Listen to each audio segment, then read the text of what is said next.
Chennai metro இரண்டாம் கட்ட திட்டத்திற்கு மத்திய அமைச்சரவையில் ஒப்புதலானது வழங்கப்பட்டிருக்கிறது. அண்மை செய்தியாக பார்த்துக் கொண்டிருக்கிறோம். முதலமைச்சர் ஸ்டாலினின் கோரிக்கையை ஏற்று மத்திய அரசு நிதி ஒதுக்கீடு செய்துள்ளதாக தகவல் வெளியாகியுள்ளது. அண்மையில் பிரதமர் நரேந்திர மோடியை சந்தித்த முதலமைச்சர் மெட்ரோ திட்டத்திற்கு நிதி கோரியிருந்தார். அந்த அடிப்படையில் 119 கிலோமீட்டர் நீளம் கொண்டதாக இரண்டாம் கட்ட சென்னை மெட்ரோ ரயில் திட்டம் அமைய உள்ளதை குறித்து அதற்கான ஒப்புதலை மத்திய அமைச்சரவை வழங்கியுள்ளது. அண்மை செய்தியாக பார்த்துக் கொண்டிருக்கிறோம். சென்னை மெட்ரோ இரண்டாம் கட்ட திட்டத்திற்கு பிரதமர் மோடி தலைமையில் நடந்த மத்திய அமைச்சரவை கூட்டத்தில் ஒப்புதல் வழங்கப்பட்டிருக்கிறது.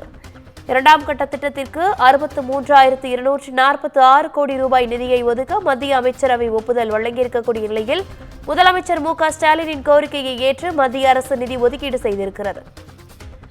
கூடுதல் விவரங்களோடு இணைகிறார் தலைமை செய்தியாளர் சிவா. வணக்கம் சிவா, விவரங்கள்.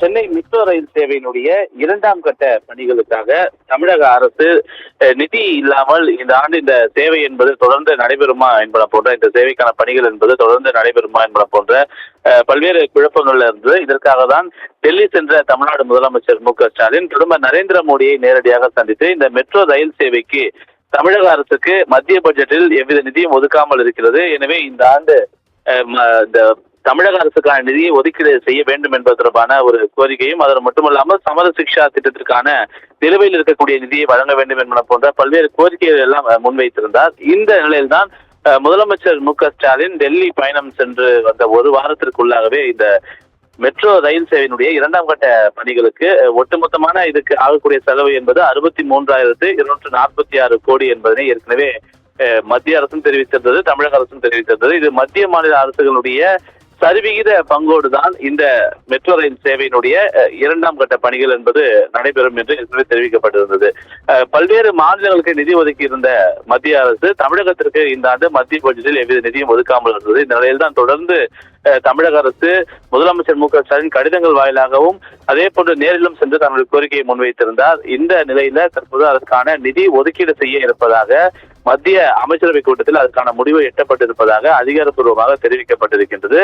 எனவே 63,246 கோடி ரூபாய் மதிப்பிலான இந்த சேவைக்கு 50-50 என்ற அந்த ஷேர் கவர்மெண்ட் இரண்டு அரசனுடைய இந்த பங்கு சரிவிகித பங்கு விகிதத்திலேயே இந்த மெட்ரோ ரயில் சேவை என்பது பணிகள் நடைபெறும் என்று தெரிவிக்கப்படுகிறது. அந்த அடிப்படையில மத்திய அரசுடைய பங்கு தொகையாக இருக்கக்கூடிய 31,540 கோடி ரூபாய் மதிப்பிலான இந்த திட்டத்திற்கு தற்போது ஒப்புதல் வழங்கியிருக்கிறது மத்திய அமைச்சரவை. மத்திய அமைச்சரவை இந்த தினம் கூடும்போது பல்வேறு முக்கிய விவகாரங்களுக்கு, முக்கிய துறைகளுக்கு ஒப்புதல் வழங்கியிருப்பது போலவே இந்த துறைக்கும் இந்த மெட்ரோ ரயில் சேவை பணிகளுக்கும் தமிழக அரசுக்கு குறிப்பாக இந்த நிதி ஒதுக்கீடு செய்யப்பட்டிருக்கின்றது. முதலமைச்சருடைய கோரிக்கை நிறைவேற்றக்கூடிய வகையில் தான் இந்த நிதி ஒதுக்கீடு செய்யப்பட்டிருப்பதாக தமிழக தரப்பிலான வட்டாரங்கள் தெரிவித்திருக்கக்கூடிய அதே வேளையில 2 நாட்களுக்கு முன்பு பாஜக மாநில தலைவர் அண்ணாமலையும் பிரதமர் நரேந்திர மோடிக்கு தொடர்பான கடிதங்களை எழுதியிருப்பது குறிப்பிடத்தக்கதாக பார்க்கப்படுகின்றது.